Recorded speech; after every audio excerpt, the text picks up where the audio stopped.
Good morning. I'm going to make a lidded butter dish today. It's a two-part extrusion.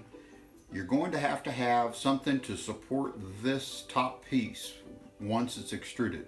For the clay to be soft enough to extrude properly, you'll have to have something as a support to support it on and let it harden or work it to put the ends on.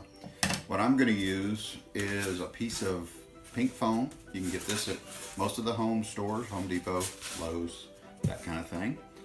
I've cut a 2x2 section out, which this measures 2 inches across right on the inside.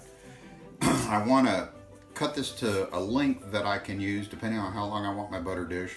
Most sticks of butter are 4 3/4 inches long, so I'm probably going to be a little short of that so that I can stick my fingers inside to help work the seams on the end once I get the extrusion extruded and put on. I also am going to want to round the corners on this piece of foam to somewhat match this design so that it doesn't hold it up funny or cause it to break over. I just really want it to support it while it dries. I'm not sure how well you can see that, but I've got my cut piece of foam standing up, and I am just going to use the die itself to mark that radius with a Sharpie. Try to get in as close as I can. It's not real critical to get it exact, but I do want to remove the sharp corners. There's a lot of different ways you could go about forming this shape. I have a piece of wood with a sanding belt. It's pretty coarse. It really cuts through the foam quickly, but it's with a light touch you can use it to form the edge and get that radius.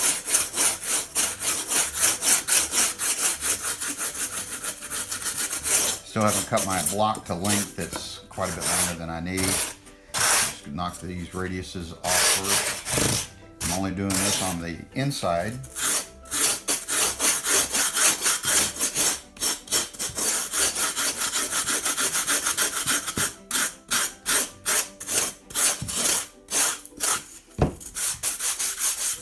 This doesn't have to be extremely smooth because it's going to be covered with newspaper to prevent it from sticking. I'm just going to use the die and check, see if I've got close. Looks like I'm pretty close right there. Okay, I've got my block cut. I tapered it back. The angle's really irrelevant, whatever you're comfortable with working. It'll stand up like this and support the block or the lid after I extrude it. It'll support it. It'll hang up off the table. I do have, it's about 4.5, just a little bit longer than 4.5, so that should support 4 3/4 inch extrusion, plus probably make it slightly longer than that, so when the clay contracts we'll still have enough to cover the stick of butter.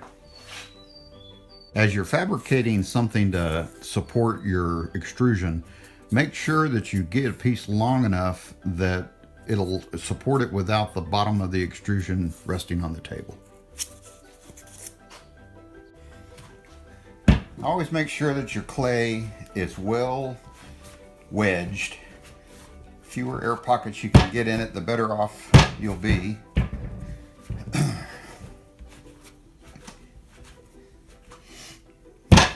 Shape it into a bit of a tube so that it fits into the extruder.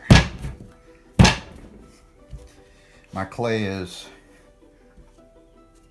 not extremely soft. It does hold a fingerprint. I can push onto it very easily. How hard your clay is really affects how these extrusions come out. Let's give that a try. I'm going to install the die with the smooth side up, make it easier to clean later. It can go either way, but smooth side up usually works pretty well.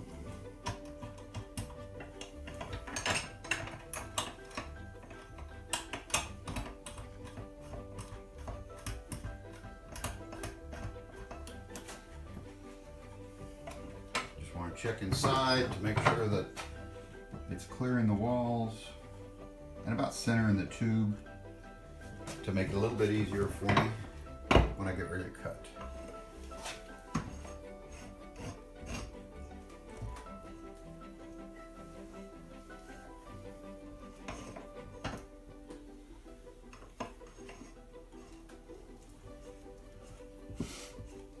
Try to make sure and tighten up the bolts evenly so that you don't get a bunch of squeeze out through the sides.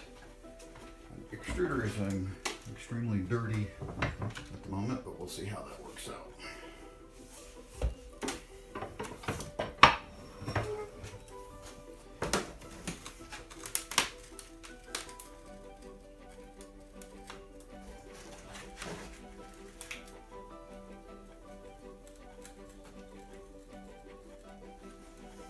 I'm just using a wire to cut this. It's a little easier to get it around this extrusion since it's so big. Try to get it right up at the top. Now, once you cut it, you're going to need to support it a little bit.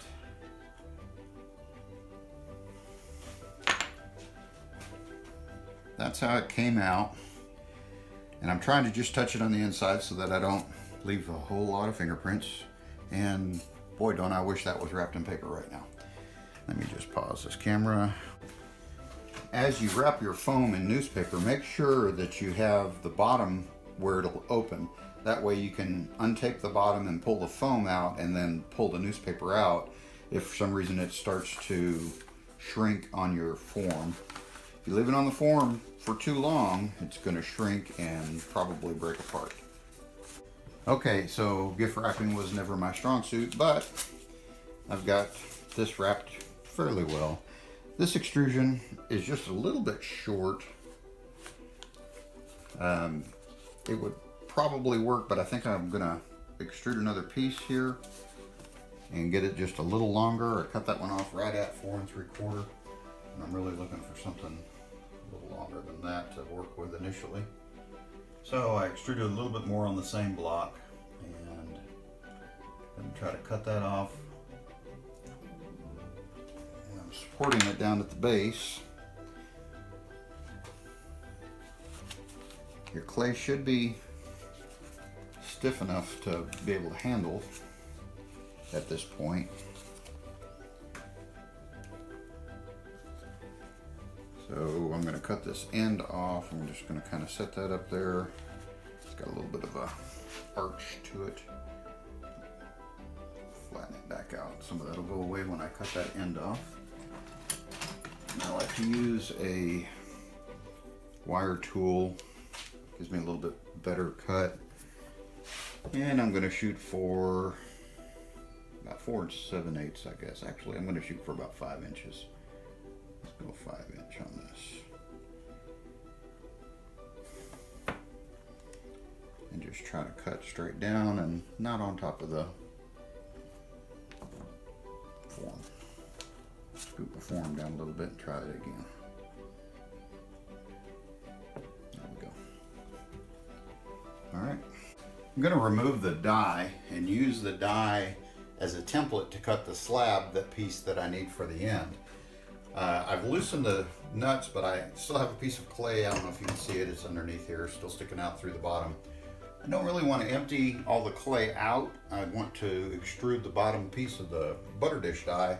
So if you pull the die straight forward, it slices off. You'll get a little bit of waste from that bottom, but it slices off and gives you the rest of the clay left inside the extruder for you to use on the next piece. Okay, I've cleaned out most of the clay. Now I'm going to use a needle tool, and I'm just going to go around the outside edge to cut a slab.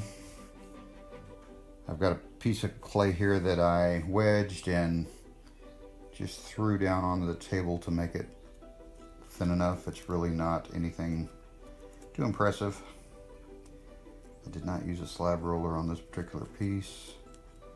And I'm following around the outside of this pattern to get the piece that I need. And we'll go straight across at the bottom.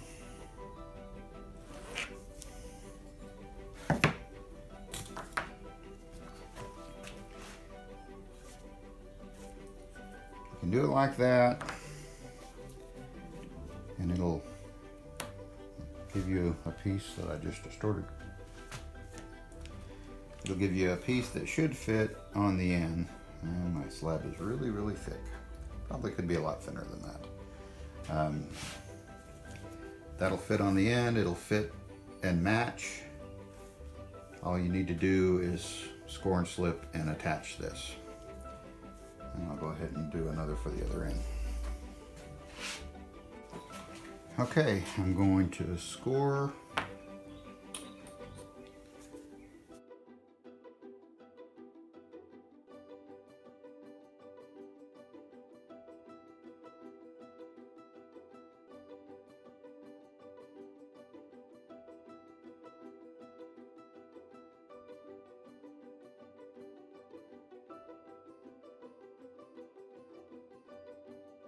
Okay, with a little bit of work, I've got the ends smoothed out fairly well. The more time you spend in it, obviously the better it's going to look. Now, one thing I would suggest, I noticed several times while I was doing this, I really wanted to hold that in my hand. And I don't want to touch the extrusion because it's leaving fingerprints. So I would attach a deeper block here, something that you could grab hold of with your hand and make that a little bit easier to work. Either that or it'll stand it up off the rotary table just a little bit better. Now we're going to do the bottom of the butter dish. I mounted the extrusion plate for it in my extruder. I added the leftover slab, which I probably should have pulled out and wedged all in one piece because it's going to probably pop when it comes out. But maybe I can get a piece long enough. Yep, plenty long. And I'm going to cut that the same way. Just use a wire tool. This piece is pretty flat. It really doesn't need anything to support it. Clean off a little spot here on the table to get it landed. And make sure that that's in focus. All right. We'll just sneak the wire up underneath. Cut it off. And set it down on the table. And basically cut it to length, clean the ends up a little bit, dry both pieces, and you'll have a lidded butter dish. One thing I wanted to show, I've put a soft piece of foam here, or it's kind of a medium density foam. I've put that underneath the piece. It makes it a lot easier when you're using a tool like this to try to cut these extrusions off without completely distorting it. And if you'll give it just a little bit of side to side, it allows you to go down past the bottom surface so you can cut it cleanly and have a pretty decent line. And I'm just going to measure this. Let's see, I've got ended up with about 5 1/4 on that. I'm going to go a little longer on my bottom plate here. Make it about 1/2 inch longer.